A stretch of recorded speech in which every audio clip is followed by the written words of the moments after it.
Come, Holy Spirit, fall afresh on me. Fill me with your power. Satisfy me, my need. Only you can make me whole. Give me strength to make me grow. Come, Holy Spirit, fall afresh on me. Good afternoon. How are you? ஓகேங்க, இந்த வீடியோவில் நான் த same ஆக்சுவலாக அந்த holy Bible, இந்த old testament, the book of Isaiah, நேத்திக்கும் அதே chapter 59 தான் அது பண்ணேன். பட் அதுலேருந்து ஃபஸ்ட்லேருந்து பார்த்தோம். இப்போ வந்து சேம் சாப்டர் 59, அதில் வேர்சஸ் வந்து 9, 14, 15, 16, 20, 21 நம்ம பார்க்க போகிறோம். ஓகேங்களா? இப்போது நேற்று இதில் வந்து பார்க்கும்போது இந்த மக்கள், அந்த இஸ்ராயல், எக்ஸைல் இருக்கிற அந்த மக்கள், நான் சொன்னீங்களா அசீரியாவுக்கெல்லாம், அசீரியா அப்புறம் பாபிலோனுக்கெல்லாம் கைதியாக்கப்பட்டு கொண்டு போன அந்த மக்கள் இருக்குங்களா, அவங்க வந்து புலம்புறாங்க. அப்போ அவங்க இந்த அவங்களுடைய பாவங்களை வந்து கடவுள் சுட்டி காட்டி அதை கண்டிக்கிறாரு. அதை தான் நேற்று நம்ம பார்த்தோம். இப்போ அவங்க மறுபடியும் அதையே சொல்கிறாங்க. எப்படின்னா அந்த 9வது வசனத்தில் வந்து பார்த்திங்கன்னா, இந்த நீதி எங்களுக்கு வெகு தொலைவில் உள்ளது. The justice far from us, the righteousness doesn't reach us. அப்படின்னா நேர்மை வந்து எங்களிடம் வருவதில்லை, உண்மையே அங்கு இல்லை, உண்மைக்கு அங்கே இடமே இல்லை. ஒளியை தேடினோம், ஆனால் இருள்தான் எங்களுக்கு கிட்டியது. காரிருளில் நடக்கிறோம் அப்படின்னு அப்படியே புலம்புறாங்க. அப்போ இன்னும் என்ன சொல்கிறான்னு சொன்னால், அந்த பாவத்தில் whoever actually turns from the evil also suffer. அப்படின்னா அவங்களும், அதான் தீமையிலிருந்து விலகி வந்தவர்களும் கொள்ளையடிக்கப்பட்டார்கள் அப்படின்னு. அப்போது the Lord God saw it and there was no justice at all. நீதியே அங்கே அந்த இடத்துல சுத்தமாக இல்லை. So the lack of the justice among them displeased the Lord God. It displeased him. அப்போது கடவுளுக்கு வந்து அது வந்து அநீதியாக தென்பட்டது. அதாவது அந்த நீதி இல்லாமை கடவுளுக்கு ஒரு அநீதியாக, தீமையாக தென்பட்டது. அப்போ கடவுள் பார்க்குறாரு, the Lord God said there was no one to intervene. அப்படின்னா அப்போ வந்து எப்போல்லாம் மக்கள் வந்து புலம்புறாங்க, கிளர்ச்சிலாம் பண்ணும்போது, இப்போ அந்த மோசஸ் டைமில் கூட இந்த மோயிசன் வந்து கடவுளுக்கும் கடவுளுக்கும் மக்களுக்கும் இடையில இருந்து அவர்களுக்காக மன்றாடுறாங்க இல்லைங்களா.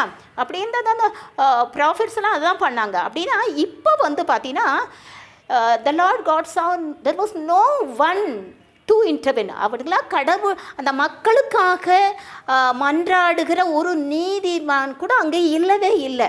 ஸோ ஒருவர் கூட இல்லை. ஸோ ஆண்டவரே என்ன பண்ணுறாரு, அந்த மக்களை மீட்க எண்ணம் கொண்டார். அப்போது அந்த கடவுள் வந்து தங்களுடைய பாவங்களை அறிக்கையிடுறாங்க. அதுக்கு முன்னால் தங்களுடைய பாவங்களை அறிக்கையிடுறாங்க. அப்போ அறிக்கையிடும்போது கடவுள் பார்க்குறாரு, அந்த இடத்துல வந்து அநீதி தான் இருக்குது, நீதியே இல்லை. அப்புறம் அவங்களுக்காக பறந்து பேசுகிறோம், மன்றாடுங்களுக்கும் ஒருத்தரும் இல்லைங்க, நீதிமான் இல்லை. அப்போது அவர் பார்க்குறாரு, கடவுளே தன் மக்களை மீட்க சித்தம் கொள்ளுகிறார். அப்படின்னா his own arm brought the victory. அவருடைய புயமே அவருக்கு வெற்றியை கொணர்ந்தது. his own righteousness beheld him. அப்படின்னா அவருடைய நேர்மையே, கடவுளுடைய நேர்மையே அவரை தாங்கி நின்றது. அப்போது கடவுளை அங்கே ஒருத்தருமே இல்லை மன்றாடுறதுக்கு, மக்களுக்காக மன்றாடுறதுக்கு யாருமே இல்லை. அப்போ அவங்கள மீட்டுக்கொள்வதற்கு கடவுளே சித்தம் கொண்டு இதை முன் வருகிறார். அப்போ கடவுளே வந்து அதை இனிஷியேட் பண்ணுறார், அவங்கள மீட்கிறதுக்கு கடவுளே முன் வருகிறார், அவரே சித்தம் கொள்கிறார், அவரே இனிஷியேட் பண்ணுறாரு. அப்போது அவருடைய புயம் அவருக்கு வெற்றி கொணர்ந்தது, அவருடைய நேர்மை அவரை தாங்கி நின்றது அப்படின்னு பார்க்குறோம். அப்புறம் the God will come to Zion as a redeemer. அப்போது கடவுளே அந்த மக்களை மீட்பதற்கு ஒரு ரெடீமராக, மீட்பராக அங்கே வராருன்னு சொல்லப்படுகிறது. அப்புறம் கடைசியில் இந்த 21வது வசனத்தில் பார்க்கும்போது அங்கே என்ன சொல்கிறாருன்னா, உங்களில் நான் வைத்திருக்கும் கொடுத்திருக்கும் அந்த ஆவியும் இப்போது நான் உங்களிடம் செய்து, அப்போ அவர் சொல்கிறாரு, நான் அவர்களுடன் செய்து கொள்ளும் உடன்படிக்கை இதுவே அப்படின்னு சொல்லிட்டு சொல்கிறாரு. நான் உங்களிடம் கொடுத்திருக்கும் அளித்திருக்கும் அந்த ஆவியும் நான் உங்கள் வாயில் வைத்திருக்கும் அந்த வார்த்தைகளும் உங்கள் வாயிலிருந்தும் உங்கள் வழித்தோன்றல்களின் வாயிலிருந்தும் உங்கள் வழிமரபினர் வாயிலிருந்தும் உங்கள் வழித்தோன்றல்களின் வாயிலிருந்தும் இன்றும் என்றும் எப்பொழுதுமே நீங்கள் பெறாதுன்ற ஒரு உடன்படிக்கையே கடவுள் வந்து அவர்களுக்கு கொடுக்குறாரு. ஓகேங்களா? அப்போது என்ன சொல்கிறாருன்னா, I have put my spirit upon you, the words I put in your mouth, so that will not leave from your mouth and descend your children's mouth and the children's of your children's mouth now on and forever. என்றுமே அது வந்து நீங்காதுன்னு சொல்கிறார். அப்புறம் உடன்படிக்கை செய்து கொள்ளார், ஒரு புதிய உடன்படிக்கை அங்கே செய்து கொள்ளார்னா அப்படின்னா, நான் உங்களுக்கு கொடுத்துள்ள ஆவியானவரும் உங்களை விட்டு நீங்க மாட்டார், உங்களில் வைத்திருக்கும் உன் வாயில் கொடுத்திருக்கும் அளித்திருக்கும் அந்த வார்த்தைகளும் உன்னை விட்டும் நீங்காது, உன் குழந்தைகளோடு விட்டும் நீங்காது, உன்னுடைய வழித்தோன்றல் உங்களுடைய வழிமனவினர்கள் உங்கள் குழந்தைகளுடைய வாயிலிருந்தும் அவை நீங்காது. அப்படின்னா என்ன அர்த்தம் அப்படின்னா, கடவுளுடைய ஆவியும் கடவுளுடைய வார்த்தையும் அவர்களோடு இருக்கும்போது அவர்கள் மறுபடியும் தீமைக்குள்ளாக செல்ல மாட்டார்கள், கடவுளுடைய கரங்களில் இருப்பார்கள். கடவுள் அவர்களோடு ஒரு உடன்படிக்கையே செய்து கொள்கிறார் அப்படின்னு பாருங்கள். ஃபஸ்ட்டு கடவுள் வந்து நேற்று வீடியோவில் கடவுள் வந்து அவர்களுக்கு அவர்களுடைய பாவங்களை சுட்டி காட்டுறாரு, மக்கள் கண்டிக்கிறாரு, மக்கள் புலம்புகிறார்கள், தங்களுடைய பாவங்களை அறிக்கையிடுகிறார்கள். அப்போது அறிக்கையிடும்போது என்ன சொல்கிறார், கடவுள் அதை பார்க்குறாரு, அங்கே அநீதி இருக்குதுன்னு பார்க்குறாரு.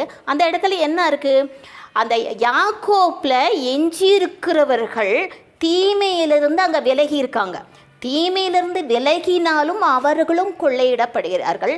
அதனால் கடவுள் அதை அநீதியாக பார்த்து அவரை தானே மீட்பதற்கு அவர்களை மீட்க சித்தம் கொள்ளுகிறார். ஒருத்தருமே அவர்களுக்காக பரிந்து பேசுகிறதுக்கு ஒரு நீதிமான் இல்லை. அதனால் ஆண்டவரே முன் வந்து இனிஷியேட் பண்ணி அவர்களை மீட்க சித்தம் கொண்டு அவரை மீட்கிறார் அப்படிங்கிற ஒரு உடன்படிக்கையும் செய்து கொள்ளார். கடவுள் எவ்வளவு நல்லவர், கடவுள் எவ்வளவு இரக்கம் உள்ளது, அதற்கு கடவுளுடைய இரக்கத்திற்கும் அவருடைய மன்னிப்பிற்கும் அவருடைய பேரன்பிற்கும் எல்லையே இல்லைங்க. ஓகேவா? அப்படின்னா நம்ம என்ன பண்ணோம், நம்ம ஒரு பாவம் செய்து விளங்கினாலும் நம்மளுடைய பாவங்களை அறிக்கையிட்ட மனஸ்தாபப்பட்டுட்டு மனம் வருந்தி பாவங்களை அறிக்கையிட்டு கடவுளோட திரும்பும்போது கடவுள் நம்ம நிச்சயமாக நம்மளுடைய அந்த பிரச்சனைகளும் பாவங்களிலிருந்து மீட்டு தம்முடைய உள்ளங்கையில் நம்மளை வைத்துக்கொள்ளார். இதுதான் நமக்கு அளிக்கும் அவர் வந்து வாக்குறுதி. ஓகேங்களா? இப்போ நான் ஒரு சிறு பாடலை பாடிவிட்டு இந்த வீடியோவை முடிச்சுக்கிறேன். ஓகேங்களா? Jesus, what a wonder you are so gentle, so pure and so kind, you shine like a morning star. Jesus, what a wonder you are. Jesus, what a wonder you are. You are so gentle, so pure and so kind. You shine like a morning star. Jesus, what a wonder you are. ஓகேங்க, thank you so much. பாய் பாய்.